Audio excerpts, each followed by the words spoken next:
بسم اللہ الرحمن الرحیم۔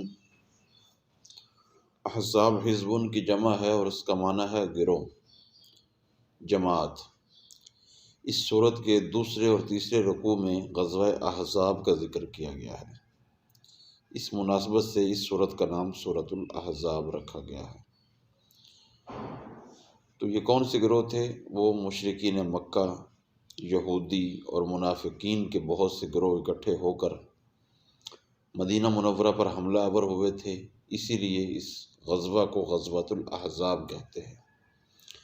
نیز نبی کریم صلی اللہ علیہ وآلہ وسلم نے اپنے جان نثار صحابہ رضی اللہ تعالی عنہم کے ساتھ مل کر مدینہ کے اطراف میں خندق کھود کر مدینہ کا دفاع کیا تھا۔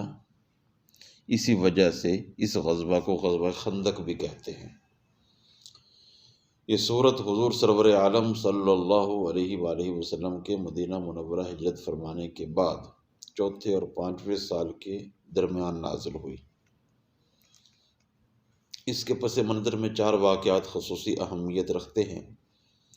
ان چار واقعات کا مختصر تعارف درج ذیل ہے۔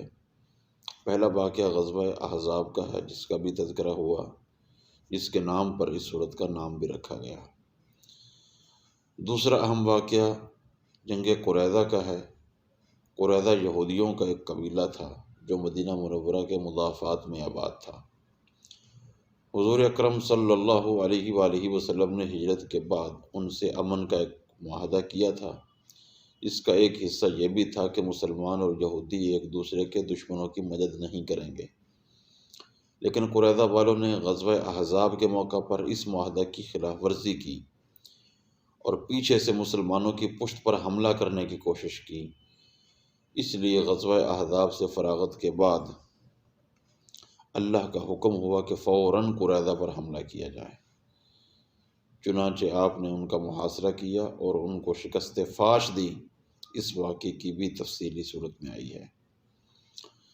تیسرا اہم واقعہ یہ تھا کہ اہل عرب جب کسی کو اپنا متبنہ یعنی منہ بولا بیٹا بنا لیتے تو اس سے ہر معاملے میں سگے بیٹے کا درجہ دیتے تھے، یہاں تک کہ وہ میراث بھی پاتا تھا، اور بعض اوقات تو ایسا بھی ہوتا کہ حقیقی ورثہ محروم ہو جاتے اور لے پالک سب کچھ لے جاتا، اور اس کی بیوی متبنہ بنانے والے پر حرام ہو جاتی۔ گھر کی مستورات کے ساتھ اس کا ملنا جلنا حقیقی بیٹے کی طرح بے تکلفانہ اور بے حجابانہ ہوتا، اور آج بھی یہ جاہلانہ رسم رائج ہے۔ اللہ اس سے محفوظ رکھے اہل ایمان کو۔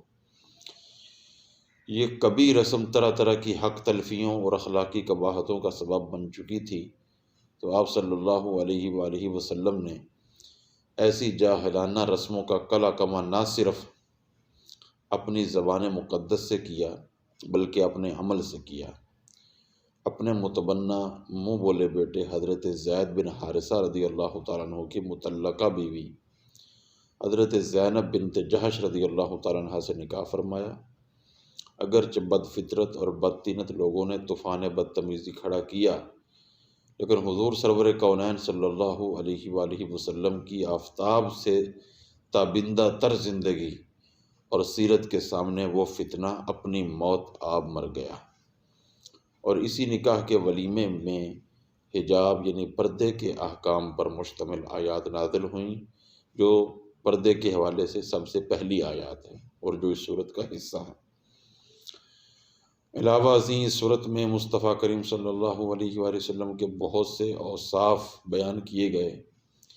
آیت نمبر 46 میں آپ صلی اللہ علیہ وآلہ وسلم کے اس اعزاز کو ذکر کیا گیا ہے جو کہ دین اسلام کی جان اور اصل ہے، یعنی آپ صلی اللہ علیہ وآلہ وسلم کا وصف خاتم النبیین بیان ہوا ہے۔ ایسے ہی اس کے سیاق و سباق میں بھی بہت سے اوصاف النبی صلی اللہ علیہ وآلہ وسلم کا تذکرہ خیر موجود ہے، یعنی آپ کا شاہد و مبشر ہونا، آپ کا نذیر ہونا، داعیا الی اللہ ہونا، اور آسمان ہدایت کا سراج منیرہ ہونا بیان کیا گیا ہے۔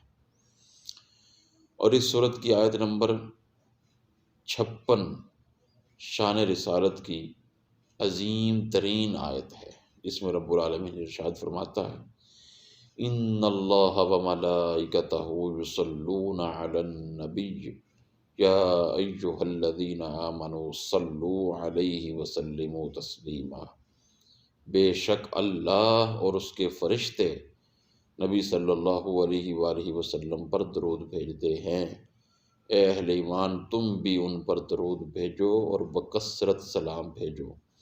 صلی اللہ علیہ یا محمد، الصلاۃ والسلام علیہ یا رسول اللہ، وعلی آلک و اصحابک یا سیدی یا حبیب اللہ۔ اللہ رب العزت ہمیں اس صورت کے مضامین سے اور اس کی برکات سے کما حق ہو مستفید ہونے کی توفیق نصیب فرمائے۔